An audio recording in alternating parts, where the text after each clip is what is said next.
The crystal shattered before I realized my hand had moved. Red wine streaked down the white linen tablecloth like spilled blood, soaking into place cards embossed in gold. Mr. and Mrs. Wexler. For one suspended heartbeat. The ballroom held its breath, the kind of silence that precedes disaster. Eleanor Wexler sat across from me, her posture immaculate despite the chaos. My fiancé's mother wore the thin, knife-edged smile she reserved for moments when she'd drawn first blood. She was dressed in cream silk that whispered against a mahogany chair, pearls catching the chandelier light like tiny instruments of precision. "Oh, Nathan," she said sweetly, her voice carrying across the table with the calculated precision of a surgeon's scalpel. "Do try to be careful. We wouldn't want any more accidents at an event like this. Some people simply aren't accustomed to fine glassware." Laughter rippled through the table. Practiced, rehearsed, cruel. I could feel the heat crawling up my neck as I reached for the broken pieces, my knuckles white against the crimson-stained shards. Madison, my fiancée, sat rigidly beside me, her jaw clenched. She didn't look at me. She didn't defend me. Her shoulders drew inward, and she suddenly became very interested in the artfully arranged plate in front of her, a masterpiece of culinary pretension that now seemed utterly inedible. Eleanor leaned closer, close enough at her perfume. Something expensive and suffocating, like jasmine mixed with gasoline, burned the back of my throat.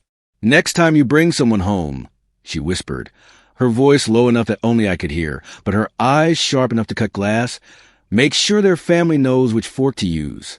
Appearances matter in our world, Nathan, and you're making it very difficult to pretend you belong here." She pulled back, her smile never wavering, and lifted her own glass, untouched, pristine, to her lips. That was when I understood Eleanor Wexler didn't just dislike me. She was conducting a symphony of humiliation, and I was the only one who couldn't hear the music. That night, alone in our apartment while Madison slept, I stood at the window watching the city lights blur. My reflection stared back at me, a ghost of a man in clothes that suddenly felt borrowed, in a life I suddenly felt I was stealing. I had promised myself, promised my parents, that one day none of this would matter, but standing there, I wondered if that day would ever come. My name is Nathan Cole. I wasn't born into money, but I was raised into something far more valuable, the kind of character that doesn't fade when the money does. My father, Michael Cole, laid bricks for 43 years. I watched him leave before dawn and return after dusk, his hands cracked and weathered like old leather, his back perpetually bent from years of building other people's dreams. He never complained. He'd stand in our small kitchen, the one with the linoleum that curled at the edges and the refrigerator that hummed like an angry wasp, and pour himself a cup of coffee in a chipped mug. Then he'd look at me with eyes that held entire worlds. "Nathan," he'd say, "a man is measured by what he builds with his hands and what he keeps in his heart. Everything else is just noise." My mother, Catherine, worked nights at Rosie's Diner on Fifth Avenue, a place with red vinyl booths, flickering neon, and a kind of breakfast that tasted like love. Her feet ached by the end of her shifts.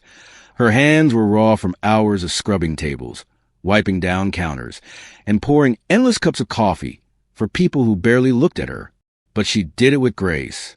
When I was 15, I made a promise.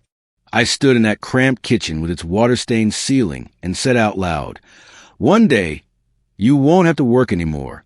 One day, I'm going to make sure of it." My father had smiled. That sad, knowing smile of a man who loved his child but doesn't want to raise his hopes. My mother had cried silently, tears sliding down her cheeks as she pulled me close. I studied obsessively. I worked part-time jobs throughout college. I clawed my way up at Wexler Financial.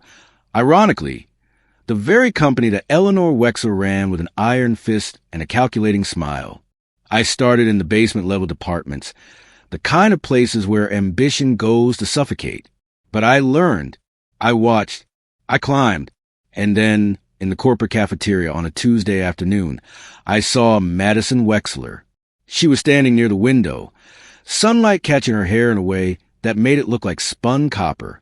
She wore a simple cream dress, nothing ostentatious, and she was laughing at something her friend said, a real laugh, not the practiced tinkle I'd later learn was her public sound. She looked effortless in a way that spoke of generations of wealth. She looked kind.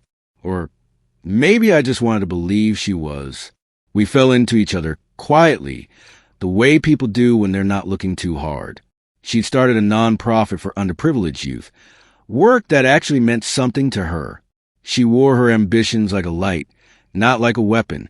When I told her about my family's small house, about my mother's jars of spare change labeled vacation someday, about my father's hands, Madison had reached across the table and squeezed my fingers. "None of that matters," she'd said, her eyes sincere. "Love is all we need, Nathan.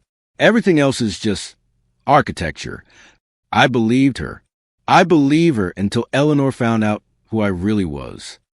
3 weeks after Madison introduced me to her parents, Eleanor sent a formal invitation to dinner. I spent an hour that evening polishing my shoes. The leather was black and modest, purchased from a discount store, but I buffed them until I could see my reflection, a young man trying desperately to transform himself into something worthy. My hands trembled slightly as I knotted my tie. It was navy conservative, purchased specifically for this moment. Everything about me that evening was calculated to disappear into the background. The Wexler mansion rose before us like something carved from arrogance itself. Columns taller than the church steeple in my hometown stretched upward, supporting a structure that screamed old money and older prejudice. The driveway was paved in marble chips that crunched beneath my borrowed dress shoes. Ivy clung to the limestone walls like desperate hands. When the heavy oak door opened, I felt like I was stepping into a tomb. Eleanor didn't shake my hand. She looked at it, my palm extended, my fingers trembling almost imperceptibly, as though dirt might leap from my skin onto hers and contaminate everything she'd built. "So," she said, her voice smooth as oil poured over broken glass, "you're the young man my daughter's been entertaining." Entertaining. The word hung in the air like a weapon freshly drawn. "Mom," Madison said quickly, her hand finding mine and squeezing. It was a warning, a plea, an apology, all wrapped into one gesture. "Nathan's doing very well to firm." Eleanor's eyes flicked toward me, cold, impassive, assessing. I felt myself being weighed on invisible scales and found impossibly wanting. "Doing well?" she asked, tilting her head slightly. "Or being helped along by my daughter's proximity?" My throat closed. That was her specialty, the ability to take something positive and twist it until you question your own worth, until you began to believe that everything you'd accomplished was somehow fraudulent.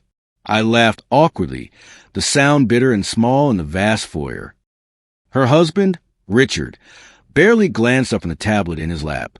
He was a thin man with silver hair and the distracted expression of someone who'd long ago surrendered his autonomy to his wife's will. He gave me a nod, not unkind, but utterly devoid of warmth, then returned his attention to the screen. Madison squeezed my arm again, her nails pressing small half-moons into my wrist. I should have walked away that night. Some instinct older and wiser than love was screaming at me to turn around, to drive back to my apartment, to protect myself from what was clearly coming. But love makes you stupid. Love makes you believe that if you just prove yourself worthy enough, try hard enough, diminish yourself enough, eventually you'll be allowed to exist in their world without apology. I was about to learn how wrong I was. 6 months later, when the engagement announcement hit the society pages, Eleanor smiled for cameras. She placed a possessive hand on my shoulder as I stood beside Madison, and I felt the weight of that touch like a brand. She was marking me, claiming me, making it clear to everyone present that I belonged to her empire now, that I was simply another acquisition to be managed and controlled. The next day, she called me into her office. The room was everything I'd come to expect. Mahogany desk large enough to land a small aircraft, oil paintings of stern-faced Wexlers dating back centuries, and floor-to-ceiling windows overlooking the city like she owned it. She probably felt like she did. "I've reviewed your promotion file," Eleanor said, gesturing to papers spread across her desk. Papers that weren't hers to hold, that contained my private career history. "It's impressive, Nathan. Truly, the work you've accomplished in just 5 years is noteworthy." She paused, letting the compliment land, letting me feel the warmth of it for just a moment. Then, but the optics concerned me. Optics? I asked, though I already knew where this was going. Some part of me had always known. She tilted her head, feigning sympathy with the precision of a practiced actor. Her red nails, manicured to lethal points, drummed against the mahogany like a metronome, counting down to execution. "It doesn't look right," she continued, her voice dripping with faux concern, "having my future son-in-law climb the company ladder so rapidly. People talk, Nathan. They wonder if it's favoritism. If perhaps you're not as talented as the paperwork suggests, but simply connected." I felt my chest tighten. "What are you saying?" I asked quietly. "I'm saying," Eleanor said, leaning back in her chair with the satisfaction of a chess player making the winning move, "that I'm going to withdraw my recommendation for your promotion. It's for your own good, really. This way, no one can question your merit when you do advance." She smiled, that thin, knife-edged smile I was beginning to recognize as her true expression. "You're sabotaging my career because I love your daughter?" The words came out flat, disbelieving. "I'm protecting the family name," she said. "You're welcome." I walked out of that office shaking. That night, I told Madison what had happened. She'd sat on our couch, her face troubled, and said she'd talked to her mom. But the next morning, when I asked what Eleanor had said, Madison suddenly became evasive. Mom explained that she was just trying to help. Madison said quietly, not meeting my eyes. She said the timing wasn't right anyway. Maybe next year. That was when I began to see it. Eleanor's poison seeping through her daughter's veins like ink through water. Every interaction, every conversation, every moment was being filtered through Eleanor's perspective. Madison wasn't defending herself. She was defending her mother. And with each passing day, the distance between us grew. Eleanor called my mother directly. I never found out how she got the number. My mother didn't ask. She simply accepted it as yet another invasion of her privacy, another small humiliation to be endured. When Eleanor's invitation arrived, handwritten on cream cardstock, so formal and gracious, my mother actually trembled as she held it. She invited me to tea, my mother told me over the phone, her voice tinged with cautious hope. She said she wanted to know me better, that we should get closer before the wedding. It should have been a warning. It should have screamed danger. But my mother, who had spent her life assuming the best in people, bought a simple blue dress, something modest but nice, something that took her an hour to pick out from the limited options in her closet. She baked her famous lemon cake, the one that neighbors raved about, the one that took her 2 days to prepare with her tired, work-worn hands. She walked into that mansion with hope. She walked out of it broken. My mother came home early that afternoon, earlier than any civilized tea would have concluded. She sat on the front porch in that blue dress, her hands folded over the untouched cake, and she didn't speak for a very long time. "Mom." I knelt down in front of her, my heart already breaking. "What happened?" "What did she say?" "She didn't offer me a seat," my mother whispered. Her voice was small, fragile, like glass about to shatter. "Not at first. She looked at me for a long moment, Nathan, and then she said she appreciated me coming, but that she'd prefer if I didn't attend the engagement dinner. She said the press would be there. She said she didn't want me to feel out of place." My hands clenched into fists. She said she was allergic to common flour. My mother continued, her voice breaking. "Nathan, I made that cake with such care, such love, and she said she was allergic to common flour." I pulled my mother close, and she wept against my shoulder, not dramatic tears, but the quiet, devastating sobs of someone who had just discovered that kindness doesn't guarantee kindness in return. "She will pay for this," I whispered into her hair. "I promise you, Mom, she will pay." But at that moment, I had no idea how. I went to Eleanor's engagement dinner alone. I sat at that table with my jaw clenched and my fists tight in my lap, and I watched her smirk across the centerpiece of white roses and baby's breath. Victory glittered in her eyes like a disease. And I understood something fundamental that night. Eleanor didn't just want to humiliate me. She wanted to erase me. She wanted to make it as though I had never existed, as though my family had never mattered, as though the love my parents had poured into me was somehow less than the money that flowed through her veins. That was the night I stopped being passive. That was the night the monster realized the victim had learned to bite back. It happened on a Thursday morning in early October. Rain hammered against the office windows like angry fists. I was wrapping up quarterly reports when my phone buzzed. My father's voice trembled through the speaker, something I'd rarely heard in his 58 years. "Son, they let me go." My heart stopped mid-beat. "Why?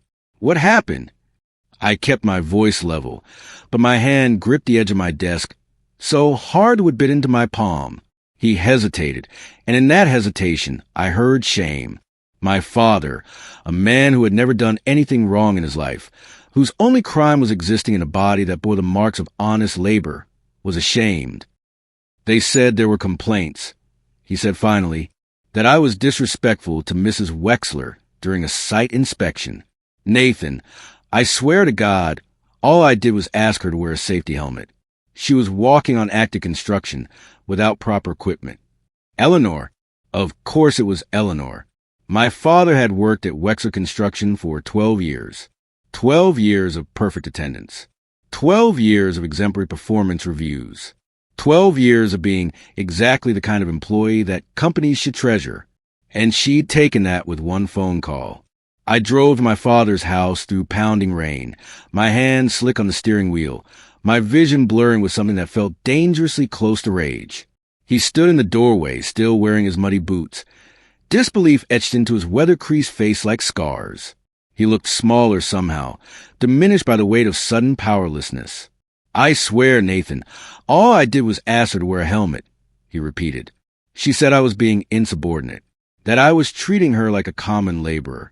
She said—" He trailed off, his jaw working. "What did she say, Dad?"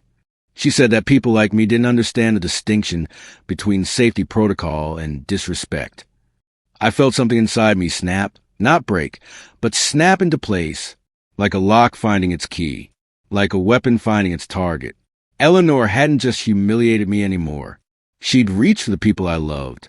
She'd reached for the foundation of everything that made me believe in goodness. That night, I went home drenched in rain and rage. Madison was curled up with her laptop, working on grant applications for her nonprofit. She looked up at me, saw something in my expression, and flinched. "Mom said your father was disrespectful. Nate, maybe he—" "Stop." My voice cracked with the force of my emotion. Don't defend her." But she did. Again and again, she made excuses for her mother. And that was when I realized Eleanor had finally broken both of us, not through external force, but through the simple, devastating weapon of making us doubt each other. I went into our bedroom, locked the door, and opened my laptop. For the first time, I wasn't thinking about love or redemption or proving my worth. I was thinking about justice.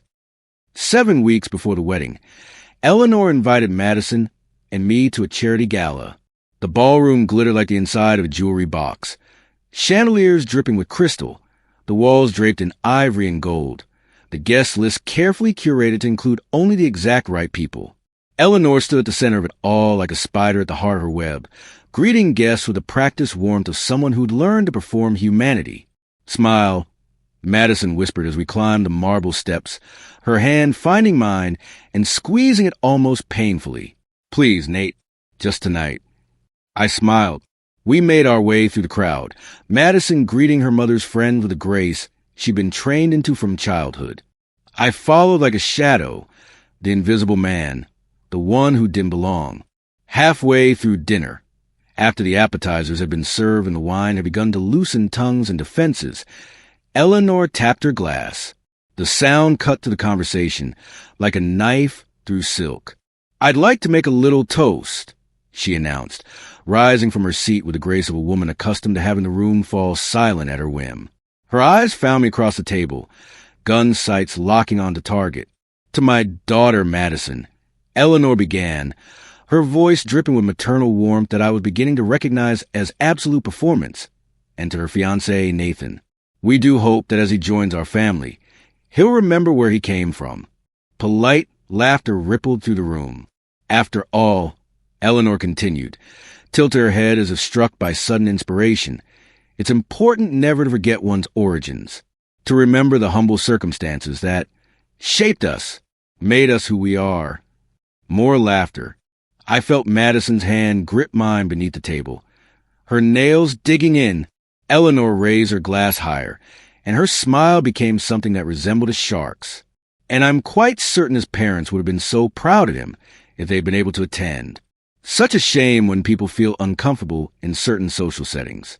But then again, not everyone is born understanding the intricacies of our world. The room went quiet. Not the comfortable quiet of a room appreciating an elegant toast, but the uncomfortable silence of people witnessing something cruel and not quite knowing how to respond. My chest burned. My vision blurred at the edges. Madison's nails dug deeper into my wrist, and I realized she was begging me silently not to react, not to give Eleanor the satisfaction of breaking me in front of all these people. I stood anyway. "Excuse me," I said quietly. My voice didn't shake. I was surprised by the ice-cold clarity that had suddenly descended over my mind, turning emotion into something sharp and purposeful. I walked toward the exit with my head high. Outside, the night air bit my skin like teeth. I stood in the darkness, watching my reflection in the black glass of the building. Jaw tight, eyes wet, a man on the precipice of something irreversible. That was the moment grief hardened into resolve. That was the moment I stopped being the victim. If Eleanor wanted me beneath her heel, she would have to find me first. For the next 3 weeks, I moved like a ghost through work. I smiled when appropriate. I spoke when spoken to. I played the role of dutiful employee and devoted fiancé. But beneath the numbness, something was building, not anger, which is too volatile, too unpredictable. Something colder. Something with purpose. I knew her company inside and out. I'd spent 5 years climbing its ladders, studying its systems, learning its secrets. And in my quiet observations, I'd noticed things, small irregularities that most people would overlook. Shell accounts, property deals tucked behind charitable fronts, merger promises that existed in letters but never in official documentation. Eleanor had been meticulous, but not meticulous enough. One evening, I found Madison staring at the engagement ring on her finger. It was a ring Eleanor had replaced months ago, the massive diamond that I hadn't bought, that I could never have afforded, that stood as a constant monument to my inadequacy. Madison twisted it absently, and when she spoke, her voice was small and uncertain. "Mom says we should postpone the wedding," she murmured. "She thinks you're angry with her. She says she's worried about our future." "Postpone or cancel?" I asked softly. Madison looked up at me, confusion rippling across her features. "She just wants time. She thinks you're angry because of what happened with your father. She thinks." "I'm not angry." I interrupted, and I meant it. Anger is a luxury for people with the time to indulge in it. I'd moved beyond anger to something far more strategic. I'm wide awake. That night, after Madison fell asleep, I backed up every document I could access. Not out of desire for revenge. Not yet, but out of a desperate need for truth. For proof that the monster wearing pearls was real. That I wasn't losing my mind. That what I'd been experiencing was actual cruelty and not some projection of my own insecurity. I created files on an encrypted server. I cross-referenced names. I connected dots that Eleanor had been careful to obscure. And I began to wait. Eleanor's next phase was orchestrated with the precision of a master manipulator. She began calling Madison daily. Long conversations where Eleanor would weep about how she only wanted what was best. She'd send flowers to my office sign from your future mother, so my colleagues would whisper that I obviously owed my success to her generosity and connections. Once, she showed up unannounced at our apartment. She was dressed in soft pastels, a mother bear worried about her cub. And when Madison opened the door, she fell into my fiancé's arms as though she'd been carrying an impossible weight. I watched from the kitchen, my hands clenching against the countertop. "Nathan," Eleanor said, noticing me and straightening, her eyes wet with manufactured tears. "I was hoping we could talk. I feel like we've gotten off on the wrong foot, and that's my fault. I want to make things right." My jaw clenched. "You fired my father." Her eyes widened. That practiced performance of innocent shock. "Oh, sweetheart, that wasn't me." That was the construction company's decision. I merely advised on personnel matters. Surely you don't blame me for the company's desire to maintain professional standards. She stepped closer, and her perfume, that sickly sweet jasmine, wrapped around me like a noose. Madison tells me you've been moody lately, Eleanor continued, her voice dropping into the intimate register she used when she wanted to wound. That you've been pulling away. That concerns me deeply. I worry you're unhappy. Unhappy with her. Unhappy with us. Every word was a trap. Every word was designed to make me doubt myself, to make me wonder if perhaps I was the unreasonable one. If perhaps my desire for her to take responsibility for firing my father was some character flaw on my part. I'm not moody, Eleanor, I said quietly. I'm clear. She smiled, that expression that said she just planted seeds of discord and was eager to watch them grow. When she left that evening, Madison held me close, but something between us had shifted. Eleanor had done what she'd set out to do. She'd made Madison question whether I was the man she thought I was, whether my hurt was justified, or whether I was simply being petulant. That night, I opened my laptop and created a folder titled Evidence. Inside, I began to document everything. The conversations with my father, Eleanor's cruel remarks, the financial irregularities I'd discovered. I printed copies of the letters I'd found months ago, the ones discussing the merger between Madison and James Calloway's family, the ones that framed my engagement not as a love story, but as a business transaction. For the first time in months, I didn't feel powerless. I felt purpose. Weeks passed. I moved through work like a man on a mission, collecting information the way rain collects in a storm. Small, harmless individually, but collectively they became a flood. Madison grew increasingly distant, echoing her mother's phrases with the precision of someone who'd memorized scripture. You overreact. Mom's just protective. You're imagining things. She cares about us. Nate, she's just bad at showing it. Every time she said these things, I saw Eleanor's reflection in her eyes. One evening in late November, I found Madison in the kitchen, phone pressed to her ear, her voice low and urgent. When she noticed me, she ended the call so quickly I heard the phone crack against her palm. Who was that? I asked, though I already knew. Mom, she said too fast. She wants us to come for dinner tomorrow. I looked at my fiancée, really looked at her, and felt something inside me break. Not dramatically, but quietly, the way old things fracture from accumulated weight. Do you want to go? I asked softly. She hesitated, and that hesitation was louder than any lie. Later that night, as Madison slept fitfully beside me, I stood by the window watching the city lights flicker like dying stars. Tomorrow, I decided. Tomorrow I would make my next move. Eleanor thought she was untouchable. She'd built her empire on the bones of people she'd underestimated, on the weakness she perceived in others. But she'd forgotten one essential truth. Bricks, when placed right, can build walls, or they can bury people. And I was done being buried. The dinner Eleanor hosted that December was designed to be a masterpiece of humiliation. The table gleamed beneath a chandelier that looked like frozen rain, crystal droplets catching the light and throwing it back in smug little reflections. Everything about the room was designed to intimidate. The bone china, the Waterford crystal, the silver service pieces arranged with military precision. Eleanor had invited important guests, she told us. Her circle, people Madison should know better. I didn't fully understand her intention until we walked into that dining room. My parents weren't there. Instead, Eleanor had invited two of her friends from the country club. One was an older man, Richard Connolly, who had employed my father decades ago, before my father transitioned into construction work.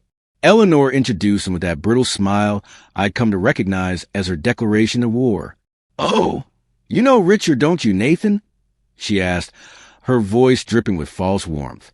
"He was telling us such touching stories about your father's earlier struggles before construction, when he was working as a—" She paused delicately, letting the word hang. Janitor. My hands clenched into fists beneath the table. Throughout that evening, Eleanor made sure everyone knew exactly where I'd come from. She spoke about my father's humble beginnings with the kind of sympathy reserved for those discussing a terminal diagnosis. She mentioned that my mother had worked at a diner, drawing out the word as if it was somehow scandalous. "Money can't buy class," she said at one point, her eyes meeting mine across the centerpiece of white orchids. "But poverty certainly sells pity." Madison squeezed my hand beneath the table, her fingers trembling, but she didn't speak. She didn't defend. She simply sat there, trapped between love for her mother and love for me. Unable to bridge the gap Eleanor had deliberately carved between us.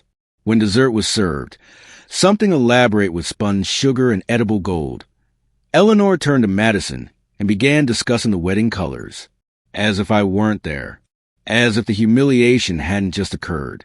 That night, when we returned to our apartment, I tried to talk to Madison about what had happened. "Please, Nate, not tonight," she said quietly, her voice exhausted. "She'll calm down after the wedding.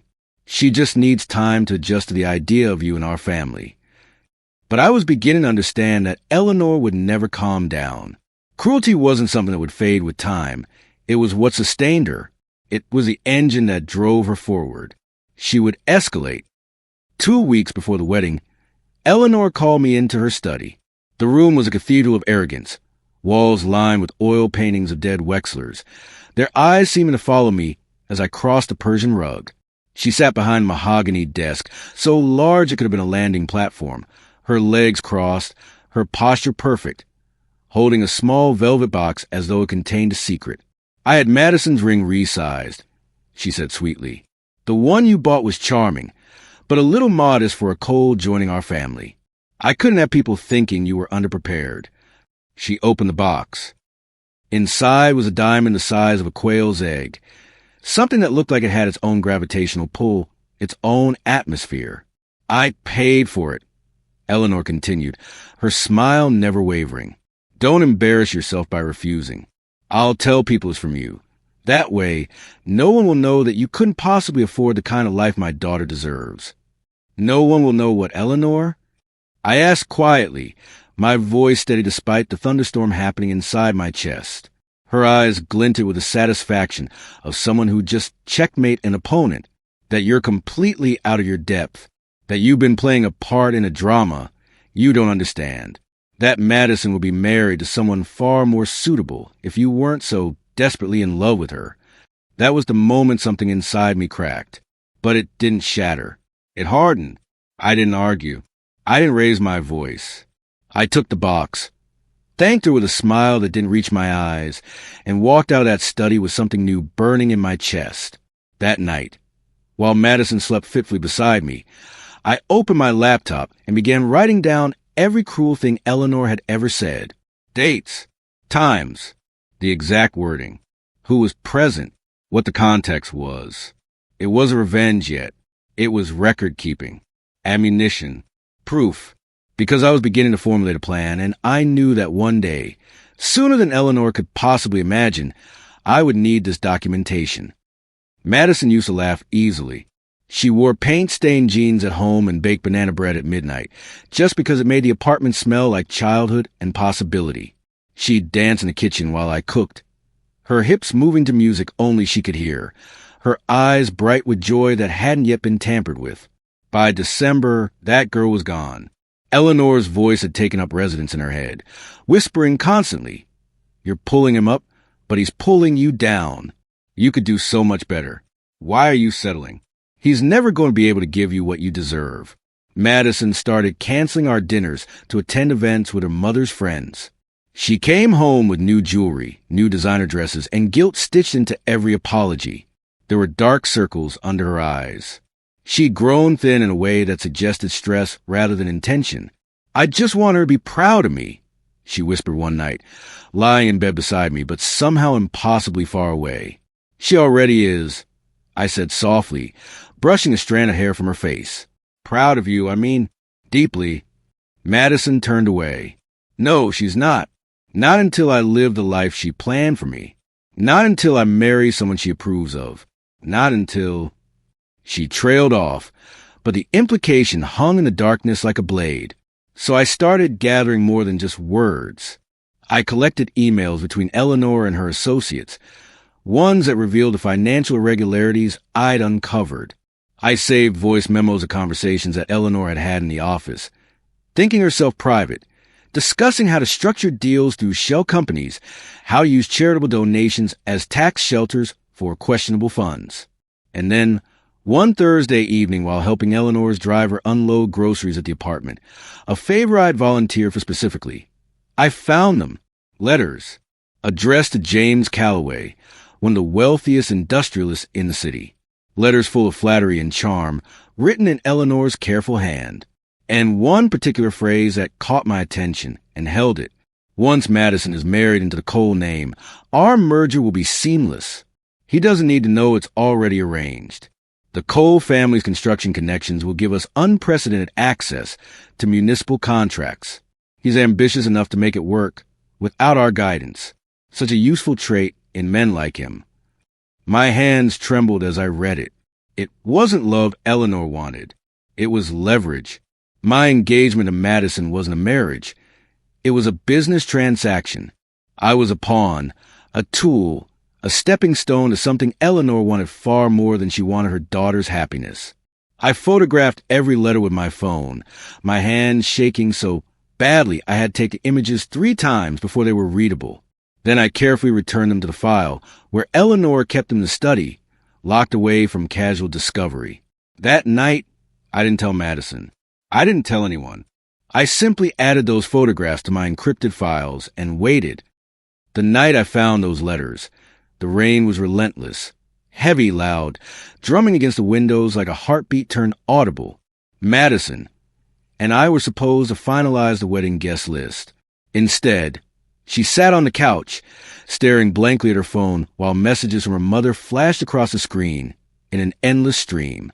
He's lucky to have you, darling, even if he doesn't deserve you. Remember, your image reflects on me. Please be careful at the rehearsal dinner. I hope he doesn't embarrass us again at that gala. His background is showing. I've arranged for you to meet James's son. He'll be at the benefit next month. Not that I'm suggesting anything, just it's good to have options. Each message was another chip against the foundation of what we built. Each word was another brick removed from the bridge between us. Finally, Madison set the phone down and looked at me with eyes that held too many tears. Maybe we should postpone the wedding, she said quietly. I felt something deep inside me break. Not out of anger at her, but out of pity for what she'd become. A woman caught between 2 worlds, unable to choose, unable to break free, unable to see that her mother's love was conditional on her obedience. Because Madison didn't realize she was just another pawn in Eleanor's empire. So I said gently, moving to sit beside her, "If that's what you need, I'll understand." She looked surprised. Perhaps she'd expected me to fight, to beg her to stay, to validate Eleanor's narrative that I was desperate and clingy. "Really?" Madison whispered. "Really," I said. "I love you enough to let you go if that's what will make you happy." And I meant it. But while she was breaking under Eleanor's control, I was building something beneath it. A web of quiet power, invisible but precise. A structure that would hold when everything else collapsed. That night, after Madison fell asleep, I backed up all the letters. I printed multiple copies on paper that would hold its quality, that wouldn't yellow or fade. And I sealed one envelope with no return address. Then I drove through the rain to the offices of the Washington Post. I met a journalist there years ago, before law school, before my father taught me the value of restraint. His name was David Winters, and he'd interviewed me for a piece about social mobility in the workplace.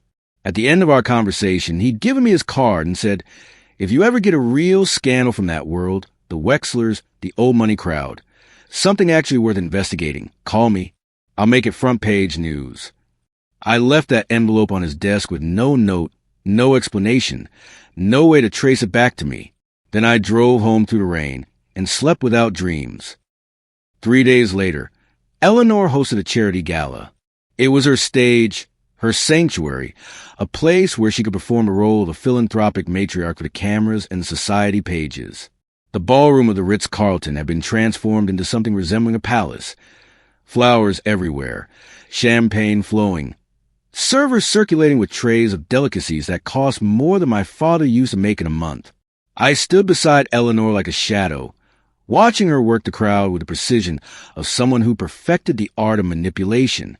She was radiant in her cruelty, complimenting people while subtly cutting them down, smiling with venom laced behind every syllable. She wore a white gown that whispered when she moved, pearls at her throat, diamonds on her fingers. To anyone watching, she was a picture of elegance and grace.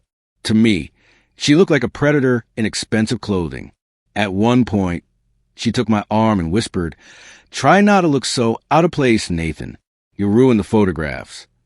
I smiled, the kind of smile that hides a storm behind it, because I just received a text message on my phone. From David Winters. "You weren't exaggerating. This will destroy her. Running on Sunday." I looked at Eleanor across the glittering room, the chandeliers casting halos that she didn't deserve, and something shifted inside my chest. The last piece of doubt fell away. The last hesitation evaporated. I wasn't broken anymore. I was awake, and Eleanor's reign was coming to an end. It dropped on a Sunday morning. Front page. Below the fold, but still prominent.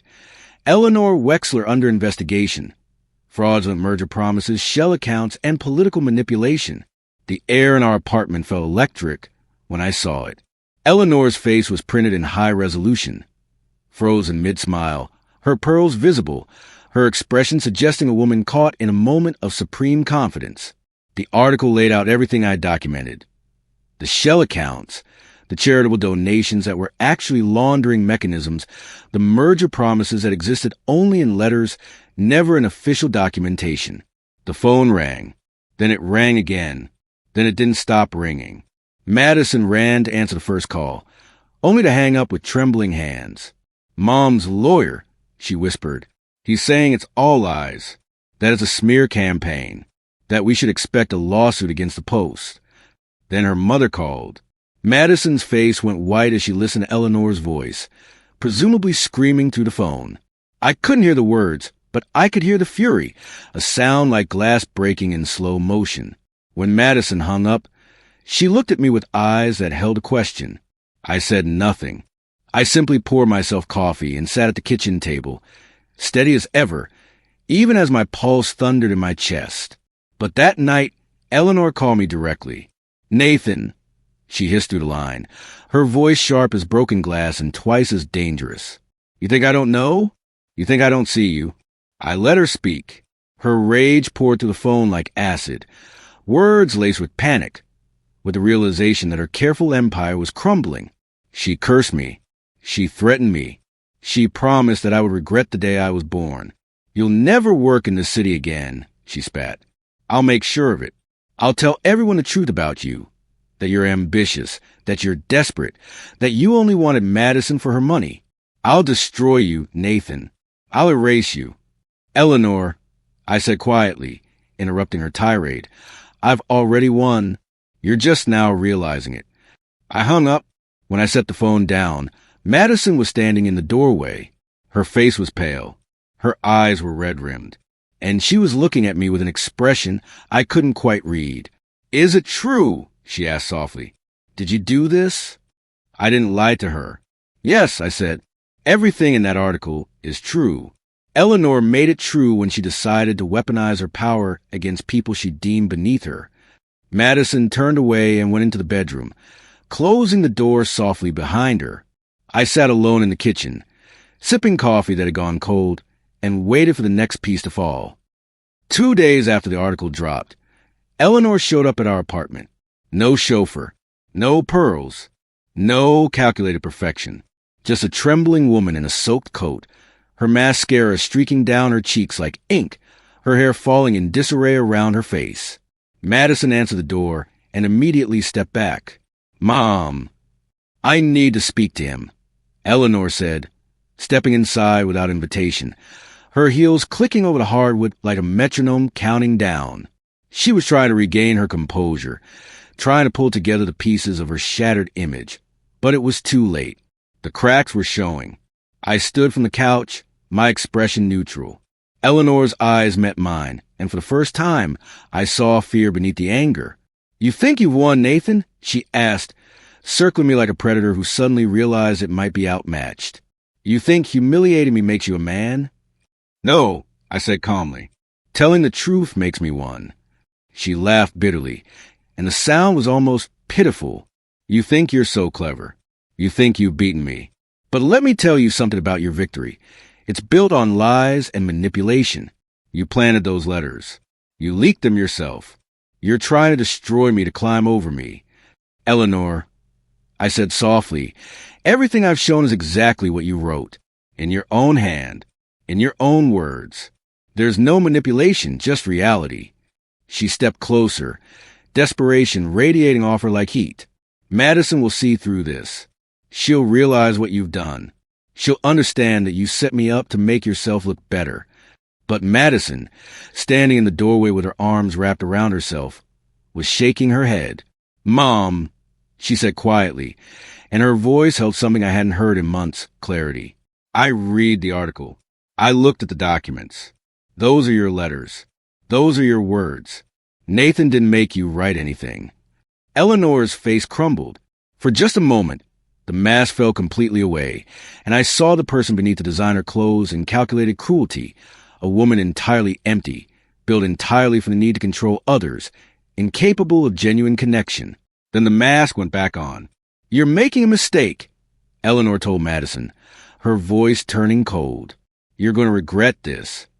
No, Madison said, and I heard resolve in her voice.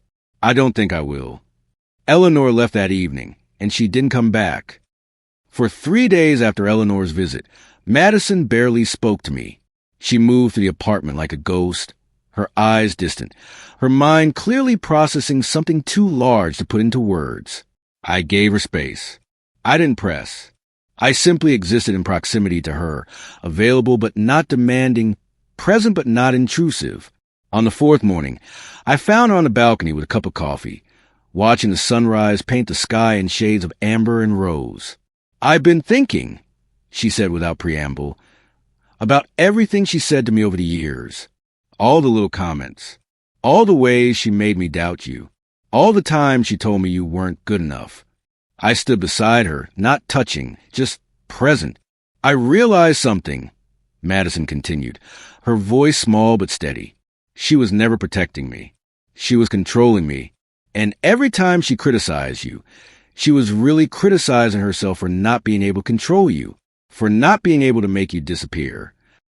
Madison, I started, but she held up her hand. I also realized, she said, turning to look at me, that you knew, that you've known for a long time. And instead of asking me to choose, instead of forcing me to abandon her, you let me come to this understanding on my own. Do you know what that's worth? I did, but I didn't say anything. It's worth everything, Madison whispered. It's worth more than all of her money, all of her power, all of her control. You let me find my own way back to you. She reached for my hand, and I held it. We stood there as the sun rose fully, and I felt something inside me settle. Not happiness. Exactly. The victory felt too complicated for that. But peace, maybe. The kind of peace that comes from knowing you've done the right thing, even when the right thing was hard. I'm sorry it took me so long, Madison said. Don't apologize. I told her. You're here now. That's what matters. 3 days before Christmas, Eleanor called to invite us to dinner. Madison looked at me, her eyebrow raised, a half smile playing at her lips. What do you think she wants? Probably convince you to call off the wedding, I said, or to try one more manipulation before her influence over you is completely severed. Madison made a decision. Let's go, she said. I want to see what she tries. That evening, we drove to the mansion. The holiday decorations were impeccable, garland wrapped around columns, lights twinkling in every window, a wreath the size of a small car on the front door. It looked like something from a magazine spread on how the other half celebrates Christmas. Eleanor answered the door herself. She clearly spent hours preparing. Her hair was perfect, her makeup immaculate, her dress an elegant green that probably cost more than my first car. I'm so glad you came, she said, her smile practiced. I wanted to talk to you both before the wedding. To clear the air, dinner was served in the formal dining room. Roasted duck, vegetables that had been arranged with surgical precision, wine that probably had a story spanning continents. The conversation was careful, navigating around the elephant in the room, like skaters on thin ice. Midway through the main course, Eleanor set down her fork and looked directly at Madison. "I've been thinking about what you said," Eleanor began, her voice soft, almost vulnerable, "about how I've tried to control you, and I want to apologize." Madison set down her own fork, her expression wary. "I've been so focused on protecting you," Eleanor continued, "that I forgot you're an adult, that you have the right to make your own choices. And Nathan," she turned to me, her eyes glittering, "I want to apologize to you as well. I was wrong about you. It was a performance. A beautiful, calculated performance designed to make us doubt what we knew to be true. To make us think that perhaps reconciliation was possible, that perhaps the monster had learned and changed. I recognize it because I've been studying Eleanor for so long that I could predict her moves like chess combinations.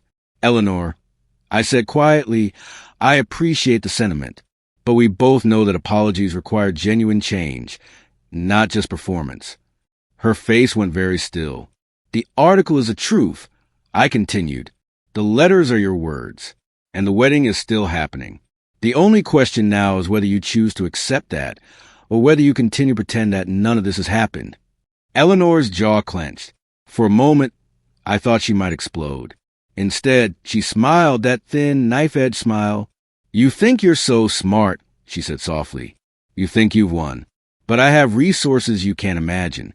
I have lawyers. I have connections. I have—" "Everything except a daughter," Madison interrupted. Her voice was calm, but underneath it was steel. "You have everything except the one thing that actually matters. And you're about to lose that permanently if you keep going down this path." Eleanor opened her mouth, closed it. The realization seemed to dawn across her face that this time none of her weapons would work, that she couldn't manipulate, control, or threaten her way out of this. We left that night without finishing dessert. The wedding was 2 weeks away. I'd been planning something, not out of malice, but out of a desire for truth, for closure, for a moment where Eleanor would fully understand the scope of what had happened. I called my parents and asked them to come to the city a week before the wedding. They arrived on a cold, clear morning, my father looking uncomfortable in a suit, my mother carrying a small overnight bag and a sense of cautious hope. I took them to lunch at a restaurant in the financial district, a place where professionals conducted business over foie gras and aged whiskey. Then, as we were finishing our meal, I received a text from David Winters. "She just walked in. She's at the bar. She saw your parents." Eleanor had followed us. I turned slightly and saw her, frozen in the entryway of the restaurant, staring at my parents. My father, sitting across from me in his best suit, the lines of his face deep with pride. My mother, beautiful in a way that only women who survive difficult things can be beautiful. Eleanor's face went white. I stood and walked over to her, David Winters appearing beside her with a camera, nothing intrusive, just documenting. "Eleanor," I said calmly, "I'd like you to meet my parents, Catherine and Michael Cole. They're not just working-class people you can dismiss. They're the founders and CEO of Cole Holdings, the company that just acquired controlling interest in Wexler Financial." Eleanor's mouth opened and closed without sound. "My parents built their empire quietly," I continued, "while I was building my career at your company. We never told you because we wanted to see if you'd judge us on our character instead of our bank account. You failed that test spectacularly." Eleanor looked from me to my parents and back again. "Cole Holdings," she whispered. "But that company that's worth billions," my father said quietly, standing and extending his hand. "And we're using our influence with the board to vote you out as chairman. We're also funding the federal investigation into your financial irregularities. Your resignation is expected by Monday." My mother stood as well. "Your daughter deserves better," she said gently. "And so does Nathan." Eleanor's face was the color of old paper. That was when a photographer captured the perfect shot. The moment when a woman's entire worldview collapsed in a single instant. The moment when she realized that the people she dismissed were exactly the people she should have feared. The article ran the next morning with the headline, "The Wexler Reckoning: How a Son-in-Law and his billionaire parents dismantled an empire." Eleanor resigned by noon. By morning, every network was running the story. Video clips of Eleanor arriving at her office, her face covered by a coat collar and oversized sunglasses. Photographs of federal agents entering the Wexler building with boxes of documents. Interviews with former employees detailing years of manipulation and unfair practices. The woman who had built her identity on control had lost everything. Madison didn't leave the bedroom for 2 days. On the third day, she emerged looking like someone who'd been through a war, pale, fragile, but somehow stronger for it. She came to me in the kitchen where I was making breakfast, and she wrapped her arms around me from behind. "I'm grieving," she said simply. "Not for what I'm losing, but for what she never could be, for the mother she could have been if she wasn't so afraid." I turned and held her. "I've been thinking," Madison continued, "about the wedding. I want to still do it, but I want it to be different, smaller, just the people we actually love. Is that okay?" "That's more than okay," I said. "That's perfect." We were married on a cold January morning in a small chapel, not the grand ballroom Eleanor had envisioned. My parents sat in the front row. Madison's father, Richard, stood beside her as she walked down the aisle, a small rebellion against Eleanor's complete control, a reclamation of his own agency. He was smiling for the first time in years.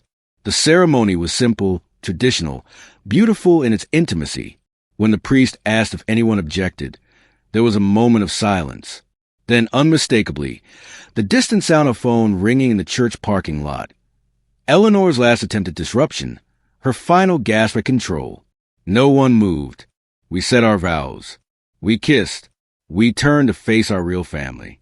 That evening, at a small reception in a restaurant overlooking the city, my father pulled me aside.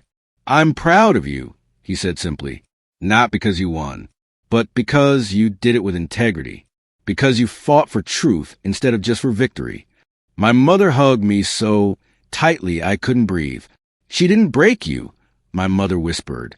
"And she didn't change who you are. That's all that matters." 3 months after the wedding, I saw Eleanor again, by accident, at a cafe downtown on a rainy afternoon. She was sitting alone at a corner table, stirring tea that had gone cold hours ago. Her designer clothes looked faded now, salvaged from a wardrobe she could no longer afford to refresh. Her nails were chipped. Her hair hung limp at her shoulders. She looked diminished. She saw me. For a moment, something flickered in her eyes. Anger, maybe shame, maybe just a recognition that everything she'd built had been built on sand. Then she looked away. I didn't approach her. I didn't need to. There was no satisfaction in her fall, only a strange, quiet peace. She'd built her life on humiliation and control. She'd wielded it like a weapon against anyone she deemed beneath her. And now she lived inside the silence she'd forced on others, invisible, forgotten, erased. She'd gotten exactly what she'd always been. Nothing. When I walked outside, the rain had stopped and the sun was breaking through clouds.